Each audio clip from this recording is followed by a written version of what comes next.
वहीं पानीपत में सुरेंद्र गर्ग की आंख फोड़ने का मामला सामने आया है। सुरेंद्र गर्ग के समर्थन में मेयर और पार्षद पहुंचे एसपी के पास। आरोपी ने 20,000 की मांग का आरोप लगाया। वहीं 14,000 वेतन और 20,000 रुपये महीना कैसे, ये बड़ा सवाल है। हमले का आरोपी मोहित भी अस्पताल में भर्ती है। देवेंद्र कथूरी हमारे साथ, हमारे एसोसिएट एडिटर जुड़े हुए हैं। देवेंद्र, ये पूरा मामला क्या है?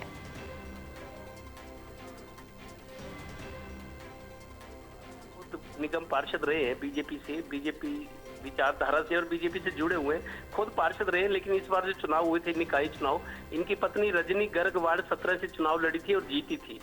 तो सुरेंद्र गर्ग चूंकि महिला पार्षद के पति हैं और खुद पार्षद रहे और बीजेपी नेताओं के साथ रहते हैं, तो उस पर 2 दिन पहले की बात है, परसों शाम की, उनके वहां पर कुछ लोग गए थे इसके ऑफिस में। कोई सफाई सुपरवाइजर है, सफाई सुपरवाइजर मोहित है, कोई झगड़ा हुआ था इसी सुरेंद्र गर्ग से।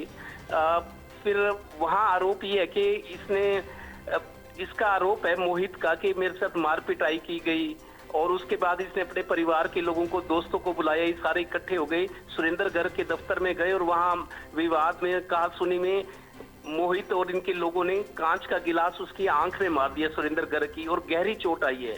परसों रात को ये वाकया हुआ था, तो उसकी सुरेंद्र गर्ग पार्षद पति की आंख में गहरी चोट आई है और आंख की रोशनी को खतरा हो गया है। यहाँ उनको फर्स्ट एड देके दिल्ली के अस्पताल में भर्ती कराया गया।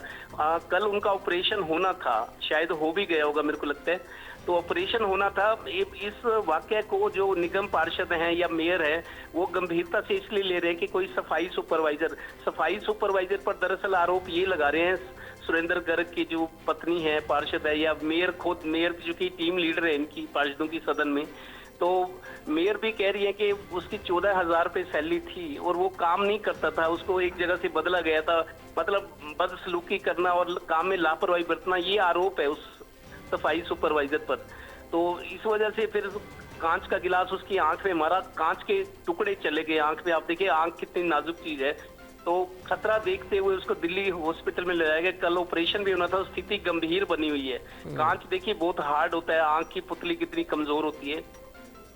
तो ये विवाद चल रहा था। कल फिर मेयर ने सारे पार्षद इकट्ठा होकर मेयर के पास गए कि कल को हमारे साथ भी इस तरह की घटना हो सकती है। तो मेयर उनको, सभी पार्षदों को एसपी के पास लेकर गई कल देर शाम। एसपी से कहा कि कड़ी से कड़ी कार्रवाई करें, और प्रमोद भी जो विधायक है वो भी कह रहे हैं कड़ी कार्रवाई होगी ऐसे आदमी पर जो अगर काम ढंग से नहीं करता उसको टोका जाए, उसको काम से हटाया जाए, उसकी ट्रांसफर की जाए दूसरी जगह। तो ये कोई तरीका नहीं है कि हमला कर दिए। और आंख पे कांच का गिलास जानबूझकर मारा है, तो उस मतलब उसकी आंख फोड़ दी है। तो लेकिन वो मोहित खुद भी अस्पताल में, पट्टियां उसके सिर पर बंधी हैं। उसका आरोप है कि मेरे साथ भी मार पीटा गया है, पिटाई की गई, तभी मैंने घर के लोगों को, अपने दोस्तों को बुलाया इसके दफ्तर में। वहां विवाद बढ़ गया और ये कांच का उससे आंख में मारा है। तो वो सुपरवाइजर ये आरोप लगा रहा है कि 20,000 रुपये मंथली की मांग कर रहा था, तंग कर रहा था मेरे को। तो दोनों पक्ष हो गए, पुलिस को कार्रवाई करनी है, लेकिन जनप्रतिनिधि पर या बीजेपी नेता सरकार है, बीजेपी की सदन में बहुमत है बीजेपी का, और फिर पत्नी पार्षद है, खुद पार्षद रहा है, बीजेपी नेता है। तो इस तरीके से अगर कोई असामाजिक तत्व की तरह हमला करेगा तो बात तो गंभीर आई। प्रमोद भी जो विधायक है वो भी कह रहे हैं कि एसपी से हमने कहा है पार्टी की तरफ से भी कि बहुत कड़ी कार्रवाई इसमें होनी चाहिए ताकि फिर ऐसा वाकया ना हो। जी चलिए, बहुत बहुत शुक्रिया देवेंद्र हमारे साथ जुड़ने के लिए, जानकारी के लिए।